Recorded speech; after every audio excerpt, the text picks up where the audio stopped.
The Curious Case of Benjamin Button, Chapter 1. As long ago as 1860, it was the proper thing to be born at home. At present, so I am told, the high gods of medicine have decreed that the first cries of the young shall be uttered upon the anesthetic air of a hospital, preferably a fashionable one. So young Mr. and Mrs. Roger Button were 50 years ahead of style when they decided one day in the summer of 1860 that their first baby should be born in a hospital. Whether this anachronism had any bearing upon the astonishing history I am about to set down will never be known. I shall tell you what occurred, and let you judge for yourself. The Roger Buttons held an enviable position, both social and financial, in antebellum Baltimore. They were related to the this family and to the that family, which, as every Southerner knew, entitled them to membership in that enormous peerage which largely populated the Confederacy. This was their first experience with the charming old custom of having babies. Mr. Button was naturally nervous. He hoped it would be a boy so that he could be sent to Yale College in Connecticut, at which institution Mr. Button himself had been known for 4 years by the somewhat obvious nickname of Cuff. On the September morning consecrated to the enormous event, he arose nervously at 6 o'clock, dressed himself, adjusted an impeccable stock, and hurried forth through the streets of Baltimore to the hospital, to determine whether the darkness of the night had borne in new life upon its bosom. When he was approximately 100 yards from the Maryland Private Hospital for Ladies and Gentlemen, he saw Dr. Keene, the family physician, descending the front steps, rubbing his hands together with a washing movement, as all doctors are required to do by the unwritten ethics of their profession. Mr. Roger Button, the president of Roger Button and Company, Wholesale Hardware, began to run toward Dr. Keene with much less dignity than was expected from a Southern gentleman of that picturesque period. "Dr. Keene!" he called. "Oh, Dr. Keene!" The doctor heard him, faced around, and stood waiting, a curious expression settling on his harsh medicinal face as Mr. Button drew near. "What happened?" demanded Mr. Button, as he came up in a gasping rush. "What was it? How is she? A boy? Who is it? What?" "Talk sense," said Dr. Keene sharply. He appeared somewhat irritated. "Is the child born?" begged Mr. Button. Dr. Keene frowned. "Why, yes, I suppose so, after a fashion." Again he threw a curious glance at Mr. Button. "Is my wife all right?" "Yes." "Is it a boy or is it a girl?" "Here now!" cried Dr. Keene in a perfect passion of irritation. "I'll ask you to go and see for yourself. Outrageous!" He snapped the last word out in almost one syllable. Then he turned away, muttering, "Do you imagine a case like this will help my professional reputation? One more would ruin me, ruin anybody." "What's the matter?" demanded Mr. Button, appalled. "Triplets?" "No, not triplets," answered the doctor cuttingly. "What's more, you can go and see for yourself, and get another doctor. I brought you into the world, young man, and I've been physician to your family for 40 years. But I'm through with you. I don't want to see you or any of your relatives ever again. Goodbye."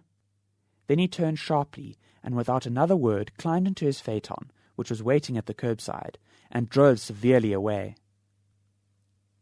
Mr. Button stood there upon the sidewalk, stupefied and trembling from head to foot. What horrible mishap had occurred? He had suddenly lost all desire to go into the Maryland Private Hospital for Ladies and Gentlemen. It was with the greatest difficulty that a moment later he forced himself to mount the steps and enter the front door. A nurse was sitting behind a desk in the opaque gloom of the hall. Swallowing his shame, Mr. Button approached her. "Good morning," she remarked, looking up at him pleasantly. "Good morning. I'm Mr. Button." At this, a look of utter terror spread itself over the girl's face. She rose to her feet and seemed about to fly from the hall, restraining herself only with the most apparent difficulty. "I want to see my child," said Mr. Button. The nurse gave a little scream. "Oh, of course," she cried hysterically. "Upstairs, right upstairs, go up." She pointed the direction, and Mr. Button, bathed in cool perspiration, turned falteringly and began to mount to the second floor. In the upper hall he addressed another nurse who approached him, basin in hand. "I'm Mr. Button," he managed to articulate. "I want to see my—" Clank! The basin clattered to the floor and rolled in the direction of the stairs. Clank! Clank! It began a methodical descent, as if sharing in the general terror which this gentleman provoked. "I want to see my child!" Mr. Button almost shrieked. He was on the verge of collapse. Clank! The basin reached the first floor. The nurse regained control of herself, and threw Mr. Button a look of hearty contempt. "All right, Mr. Button," she agreed in a hushed voice. "Very well, but if you knew what a state it's put us all in this morning, it's perfectly outrageous. The hospital will never have a ghost of a reputation after—" "Hurry!" he cried hoarsely. "I can't stand this." "Come this way then, Mr. Button." He dragged himself after her.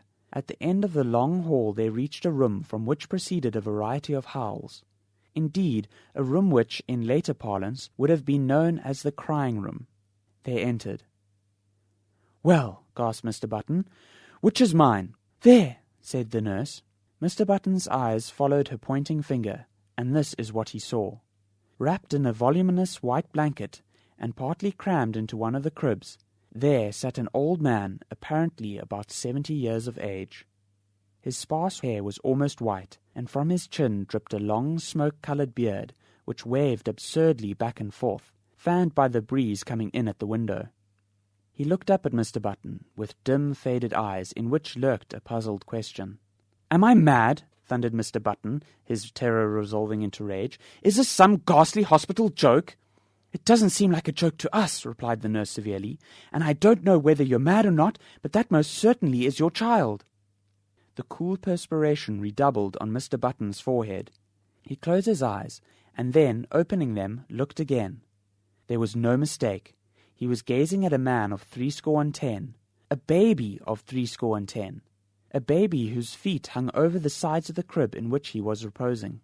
The old man looked placidly from one to the other for a moment, and then suddenly spoke in a cracked and ancient voice. "Are you my father?" he demanded. Mr. Button and the nurse started violently. "Because if you are," went on the old man querulously, "I wish you'd get me out of this place, or at least get them to put a comfortable rocker in here."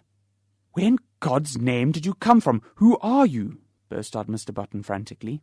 "I can't tell you exactly who I am," replied the querulous swine, "because I've only been born a few hours, but my last name is certainly Button."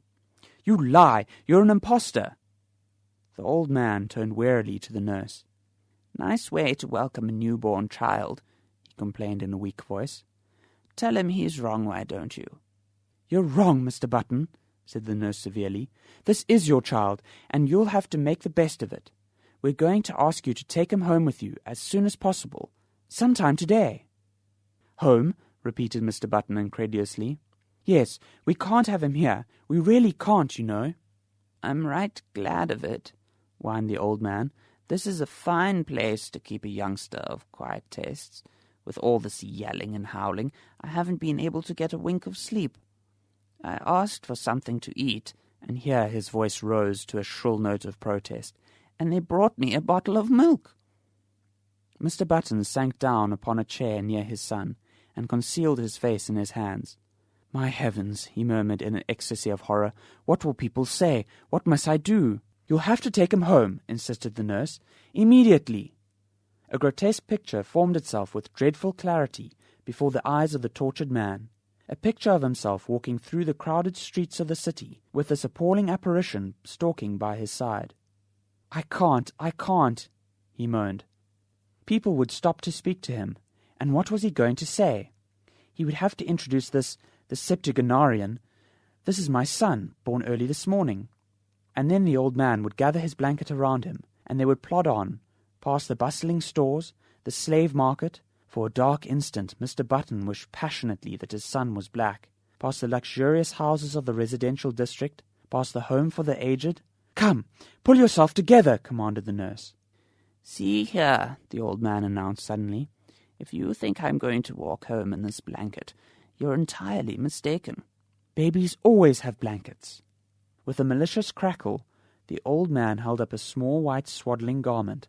"Look," he quavered, "this is what they had ready for me."